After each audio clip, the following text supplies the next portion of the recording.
अच्छा जी, अब हमने पढ़ना है मल्टी लेयर परसेप्ट्रॉन। पहले हमने क्या पढ़ा था, सिंगल लेयर परसेप्ट्रॉन। ठीक है, इसमें एक ही लेयर थी, इनपुट आती थी, एक्टिवेशन प्रोपगेशन फंक्शन में जाता था, एक्टिवेशन फंक्शन में जाता था, एक आउटपुट आ जाती थी। ठीक है, वो था एक न्यूरॉन या एक परसेप्ट्रॉन। मल्टी लेयर में क्या होगा कि मल्टी लेयर में हमारे पास मल्टीपल न्यूरॉन्स होंगे जो आपस में कनेक्टेड होंगे। ठीक है, बेसिकली क्या होगा कि आपके पास यही वाली चीज़ है x1 x2। ठीक है, अब ना यहाँ पे मैं बिल्कुल अगर सिंपल बनाऊँ ना, अब ये पहले क्या था, ये वाली चीज़ होती थी मेरे पास प्रोपगेशन फंक्शन। अब जो ये है ना, अब मेरे पास ये है एक न्यूरॉन है पूरा। ठीक है, इस पूरे के अंदर मेरे पास वो वाला सारा काम हो रहा है, सिग्मोइड फंक्शन बन रहा है, फिर एक्टिवेशन फंक्शन में जा रहा है, फिर एक आउटपुट आ रही है। ठीक है, इस तरह से इसमें भी पूरा है। ठीक है, इस तरह बना देते हैं। अब ये सब में जा रहा है, ये और ये इसमें जा रहा है, और ये इसमें जा रहा है, ये भी न्यूरॉन है। अब होगा क्या, सबसे पहले ये W1 कर लो, इसे W2 कर लो, इसे का तो W2 है, ये W3 है, ये W4 है, W5, W6 और ये आउटपुट है। ये एक्टिवेशन फंक्शन है। ये तीन, एक ये न्यूरॉन है, एक ये न्यूरॉन है, एक ये भी न्यूरॉन है। मतलब वो दो न्यूरॉन मिलके उस न्यूरॉन। ठीक है, अब इस वाले न्यूरॉन की इनपुट क्या है, इन दोनों न्यूरॉन्स की आउटपुट।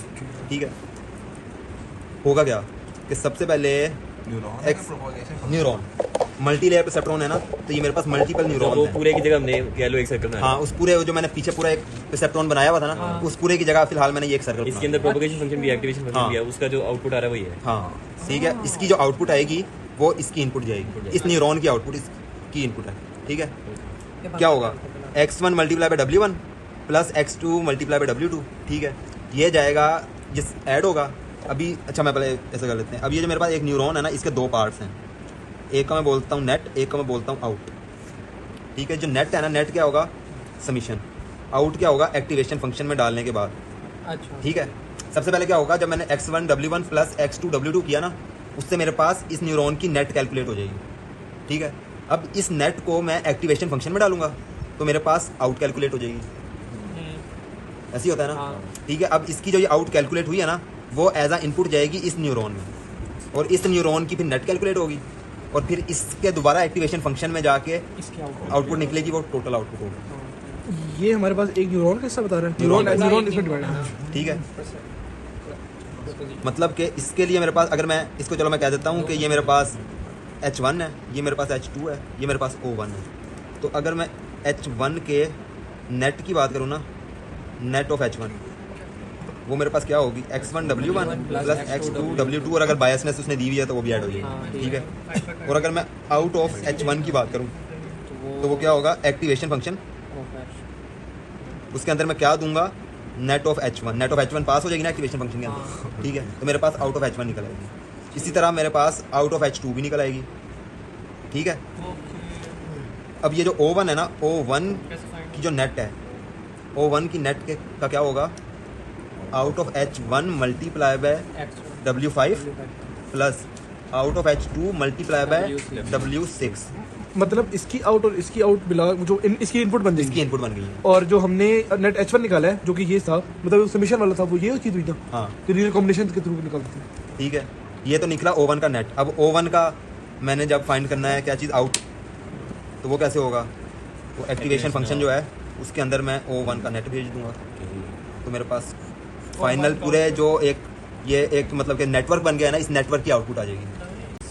ठीक है, इसकी तरह ना एक एग्जांपल देखते हैं, थ्योरेटिकल एग्जांपल, कि समझो आपके पास ना एक पिक्चर है, समझो ये जो है ना मेरे पास 8x8 की ग्रिड है। ठीक है, इसका साइज 8x8 है। अब इसमें एक पिक्चर बनी हुई है, चलो समझो कि जो पिक्चर है ना वो 0 से लेकर 9 तक नंबर्स हैं, जो कि मैंने उसको लिख के अपने नेटवर्क में भेज दिए हैं। उसने क्या करना है, आइडेंटिफाई करना है कि जो मैंने लिखा है वो 0 से 9 की रेंज में कोई एक नंबर है। फॉर एग्जांपल मैंने यहाँ पे लिख दिया 8। अब उसने आइडेंटिफाई करना है कि ये 8 है, हमें तो देख के पता लग रहा है ना ये 8 है। अब कंप्यूटर को कैसे पता लगा कि ये 8 है, उसके पास ये, अच्छा ये बताओ कि इसके पास इनपुट क्या जाएगी, बाइनरी कौन सी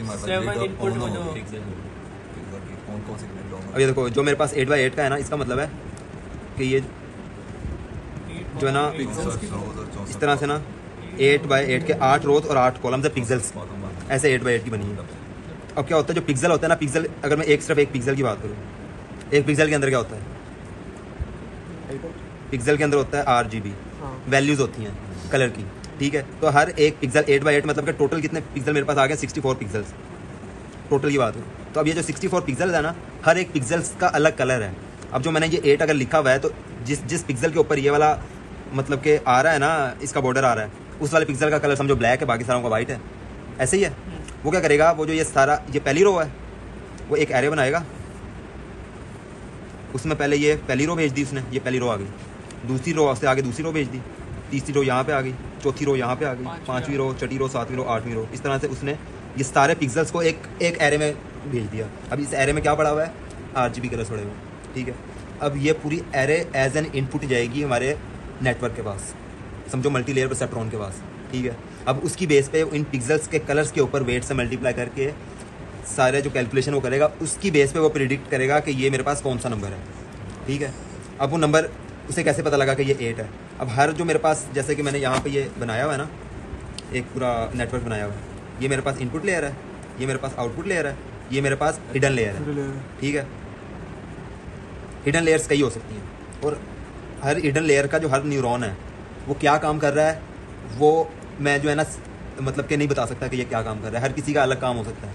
समझ लो कि एक न्यूरॉन का सिर्फ काम है कि उसने जो मेरे पास पिक्सल है ना, उसने सिर्फ बॉर्डर्स देखना है कि इसके बॉर्डर्स के क्या क्या कलर हैं। एक न्यूरॉन का काम हो सकता है उसने शेप आइडेंटिफाई करनी है। अब ये क्या है, ये तो उसके लिए शेप्स ही है ना, ये इसके लिए 0 है, अगर इसके ऊपर एक और मैं 0 कर दूँ तो ये तो 8 है, अगर इस 0 के साथ मैं ऐसे कर दूँ तो ये 9 है, अगर एक ये 1 है, अगर मैं यहाँ पर भी एक लाइन कर दूँ तो ये 7 है, ठीक है। इस तरह से अब उसमें सारा कुछ करना है ना, तो वो ये वाली चीज़ देख रहा है। अब वो पूरी शेप ही नहीं हो सकता है एक जो न्यूरॉन है ना, एक न्यूरॉन का काम है उसने ये वाली शेप देखी, एक न्यूरॉन का काम है उसने ये शेप देखी, एक न्यूरॉन का काम है ये शेप देखी, एक का काम है ये शेप देखी, उन सब की आउटपुट मिला के उसे पता लगा अच्छा ये शेप बन रही है, समझ आई। उन सब का मिला के आपस में कनेक्टेड है ना ये, तो उन सब की जो उसने आउटपुट निकाली उसको मिला के उसे पता लगा अच्छा ये वाली शेप है। अब ये वाला जो मेरे पास मैंने नेटवर्क बनाया ना, इसमें सिर्फ एक आउटपुट है, ठीक है। अब अगर मैं वो 0 से 9 वाली की बात करूँ ना, तो उसकी टोटल आउटपुट्स कितनी है, 10 आउटपुट्स होंगे। ये जो एक बना हुआ है ना, इसकी जगह 10 आउटपुट्स होंगे, एक यहाँ पे होगी, एक यहाँ पे होगी, इसके साथ भी ये कनेक्ट होगा, इसके साथ भी ये कनेक्ट होगा। और उसमें से समझो कि ये 0 की आउटपुट थी, ये 1 प्रिडिक्ट की थी, ये 2 की थी, इस तरह से 9 तक की थी। इनमें से कोई एक है तो इसमें से जौन सा सबसे ज़्यादा उसको लगेगा ना कि सबसे ज़्यादा इससे ये रिजेंबल हो रहा है, इससे मैच हो रहा है, तो वो वाली सिर्फ मेरे पास जो है ना फाइनल आउटपुट आ जाएगी कि बस ये वाला ट्रू है। 9 क्या उसका लगभग न्यूरॉन होगा फाइनल फाइनल आउटपुट, हाँ 9 फाइनल आउटपुट के अंदर 9 न्यूरॉन्स आएंगे, ठीक है। अब उसमें से उसने कोई एक नया आउटपुट देनी है कि हाँ ये वाला नंबर है जो उसने आइडेंटिफाई किया, ठीक है। तो ये बड़ा कॉम्प्लेक्स काम है, इसलिए इसके अंदर जो है ना मैं सिंपल एक सिंगल लेयर से तो कर ही नहीं सकता था, मल्टीपल लेयर्स। तो अब मेरे पास ना एक्टिवेशन फंक्शंस की टाइप्स होती हैं, टाइप्स नहीं मतलब कि एक्टिवेशन फंक्शन डिफरेंट होते हैं,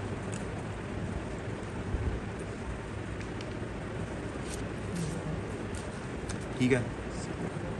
सबसे ज़्यादा जो मतलब कि जो हम बेसिक यूज़ करते हैं ना वो होता है सिग्मॉइड। इसकी जो रेंज होती है ना वो 0 से लेकर 1 तक होती है। उसके बाद हमारे पास यूज़ होता है tan हाइपरबोलिक का, उसकी रेंज -1 से लेकर 1 तक होती है, ठीक है। फिर हमारे पास एक और REL U का फंक्शन भी यूज़ होता है, उसकी रेंज का मुझे आइडिया नहीं है, लेकिन ये भी फंक्शन है, और भी कई फंक्शन है, ठीक है। मतलब ये 0 और 1 आउटपुट देता है।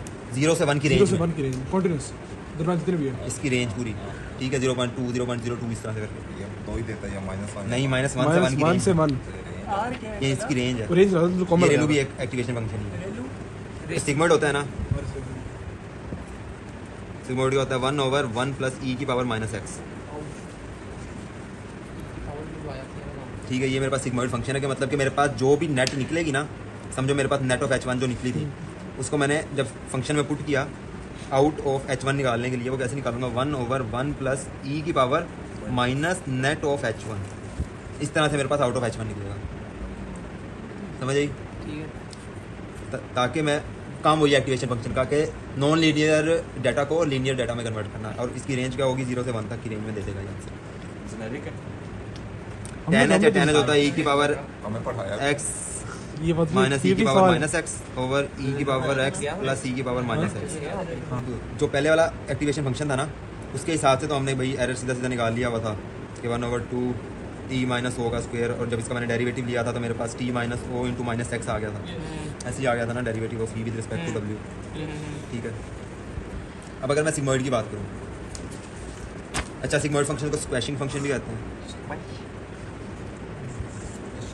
क्यों? क्योंकि वो मेरी सारी रेंज को 0 से 1 के दरमियान में स्क्वैश कर देता ना, इसलिए इसको स्क्वैशिंग फंक्शन भी कह सकते हैं। कि पहले तो उस वाले एक्टिवेशन फंक्शन के साथ है, जैसा मैंने पहले भी बताया था कि हर दफ़ा मेरे पास जो एरर फाइंड करने का तरीका होगा ना वो डिपेंड करेगा एक्टिवेशन फंक्शन के ऊपर, ठीक है। तो अब अगर मैं सिग्मॉइड की बात कर रहा हूँ ना, तो सिग्मॉइड में एरर फाइंड करने का तरीका मेरे पास अलग होगा, ठीक है। तो इसके लिए सबसे पहला काम तो वही ग्रेडियंट डिसेंट फाइंड करना है। वाई बोल दो एक्स लिख देता हूँ 1/1 + e⁻x, ठीक है। तो इसकी मैं क्या करता हूँ, इसका डेरिवेटिव अब हम लेंगे विद रिस्पेक्ट टू एक्स, ठीक है। तो डेरिवेटिव का साइन ऐसे ही होता है। तो ये मेरे पास sigma over is equal to derivative with respect to x of 1/1 + e⁻x, ऐसे है, ठीक है। अब इसके ऊपर क्या लगेगा, क्वेश्चन रूल लगेगा।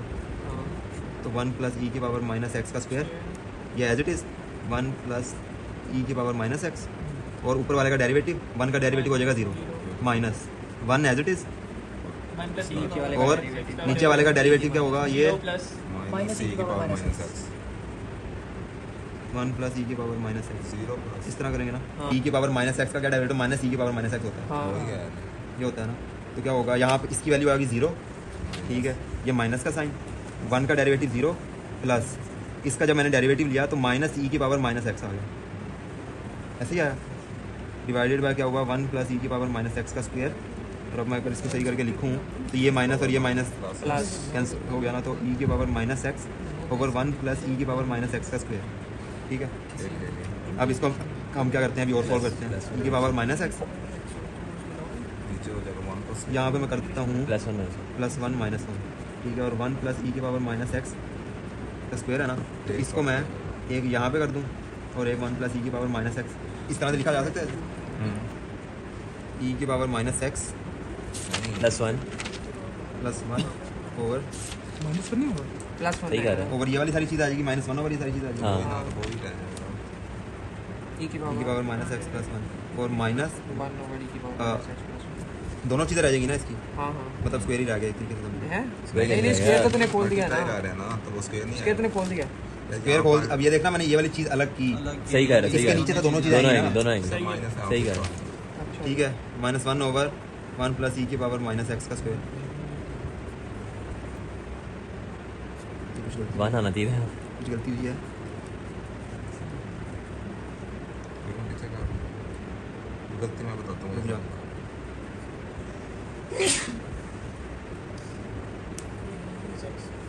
इसमें से अगर तो 0 हो गया, 0 नहीं हुआ। ऐसी है। सही हो गया भाई, क्या बात, इसी जगह सिग्मा। ठीक है, ये चीज़ बना, इसमें से मैंने 1 ओवर 1 + e⁻x कॉमन ले लिया, ये बन गया। अब अगर मैं देखूँ तो मेरे पास सिग्मॉइड का फंक्शन था 1 ओवर 1 + e⁻x, तो मैं इसकी जगह सिग्मॉइड ये सिग्मा पुट कर दूँ इंटू 1 माइनस ये भी सिग्मा है, हाँ, सिग्मा। क्या बात। तो ये मैंने किया क्यों, ताकि इस टर्म को कैलकुलेट करने की बजाय मैं डायरेक्ट इसको सिग्मा इसकी आउटपुट को भी मैं सिग्मा की टर्म के अंदर ही ले आऊँ।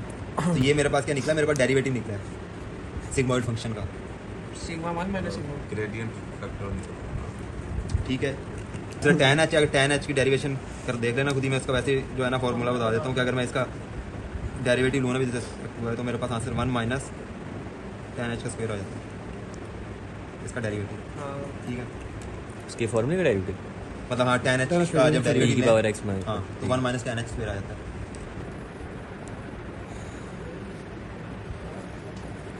ठीक है। W1 W2, चलो इसको W2 नहीं कर रहे, इसको W2 कर देते हैं, W3 W4 W5 W6, ठीक है। अब सबसे पहले हम करते हैं फॉरवर्ड पास, अभी जेनेरिकली सॉल्व कर रहे हैं, कोई वैल्यूज़ के साथ नहीं कर रहे हैं, ठीक है।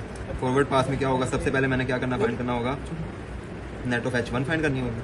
नेट ऑफ h1 फाइंड करने के लिए x1 W1 plus x2 W2, और अगर बायसनेस है तो बायसनेस ऐड हो जाएगी, ठीक है। उसके बाद जब मैंने आउट ऑफ h1 फाइंड किया तो मैं एक्टिवेशन फंक्शन क्योंकि सिग्मॉइड का है तो 1 over 1 + e⁻ net of h1, ठीक है, ठीक है, ये हो जाएगा। उसके बाद मैं नेट ऑफ h2 फाइंड करूंगा, x1 W3 x1 W3 और प्लस x2 W4, और अगर बायसनेस है तो बायसनेस। हमने एरर कि अब आउट ऑफ h2 फाइंड करेंगे, हाँ वो 1 plus 1 over 1 + e⁻ net net of of h2, ठीक है। अब मैंने क्या करना है, मैंने नेट ऑफ O1 फाइंड करना है, ठीक है। वो क्या होगा, Net out of of h1 multiply by W5 plus out of H2 multiply by W6 और अगर बायसनेस है तो बायसनेस है और आउट ऑफ O1 कैसे फाइंड होगा 1 over 1 प्लस e की पावर माइनस नेट ऑफ वो वन ठीक है। इस तरह से मेरे पास जो ये वाला आंसर आएगा ना ये मेरे पास होगी जो मैंने अभी अपने नेटवर्क की वैल्यू निकाली है ठीक final है value है। फाइनल वैल्यू नहीं है मतलब हाँ समझ लो कि इसकी फाइनल वैल्यू जो Final वाया value आउटपुट है, जनरेट हुई है हाँ। ठीक है। इसको बोलते हैं एक फॉरवर्ड पास ये एक फॉरवर्ड पास इस एक फॉरवर्ड पास के बाद मैं देखूंगा जो उसने मुझे टारगेट वैल्यू एक दी हुई होगी अचीव हुई नहीं कि वो टारगेट वैल्यू मेरे पास अचीव हुई या नहीं हुई कि मतलब कि उसने टी दिया हुआ था और यहाँ पे मैंने वाई निकाल लिया ठीक है। अब वो देखेगा कि टारगेट और जो मेरे पास अभी वैल्यू आई है वो सेम है या नहीं है ठीक है। उसकी बेस पे एरर कैलकुलेट करेगा और एरर कैलकुलेट करने के बाद पीछे वाले सारे वेट्स को अपडेट करेगा। अब जो फॉरवर्ड पास हमने किया ना फॉरवर्ड पास कैसे हुई है वो इस डायरेक्शन में चली है बिल्कुल ठीक है ना इस लेयर से इस लेयर पे फिर इस लेयर से इस लेयर पे ठीक है ना। इस तरह से मेरे पास हुई एक फॉरवर्ड पास हुई। उसके बाद अब मैंने जब एरर कैलकुलेट करके पीछे वेट्स अपडेट करने हैं ना उस चीज़ को बोलते हैं बैक प्रोपोगेशन ठीक है। बैक प्रोपोगेशन कैसे होगी कि इस आउटपुट से मैं पहले इन वाले वेट्स को अपडेट करूँगा फिर इधर से इन वाले वेट्स को अपडेट करूँगा ठीक है। इस चीज़ को और ये डायरेक्शन पता लग गया ना कि यहाँ से इधर होगा फिर यहाँ से इधर होगा इस तरह से चेंज होगा ठीक है ना। सारे इस वेट्स अपडेट सारे वेट्स अपडेट होंगे ठीक है। इस चीज़ इस मतलब प्रोसेस को बोलते हैं बैक प्रोपोगेशन। अपडेट करने के बाद दोबारा फॉरवर्ड पास करेंगे हाँ अपडेट करेंगे अपडेट करने के बाद दोबारा फॉरवर्ड पास करेंगे दोबारा एरर कैलकुलेट करेंगे ठीक है। जब तक मेरे पास ऐसा कोई मतलब कि मौका नहीं आ जाता कि वेट्स अपडेट होना बंद हो जाए या एरर जो है चेंज ऑफ एरर मतलब पहली दफ़ा क्या था पहली दफ़ा एरर आया 0.5 समझ लो टोटल एरर। दूसरी दफ़ा मैंने किया दूसरी दफ़ा आया 0.2 तीसरी दफ़ा किया फिर 0.2 आ गया चौथी दफ़ा किया फिर 0.2 आ गया। इसका मतलब अब एरर चेंज नहीं हो रहा मतलब कि मेरे वेट्स बिल्कुल सही सेट हो गए।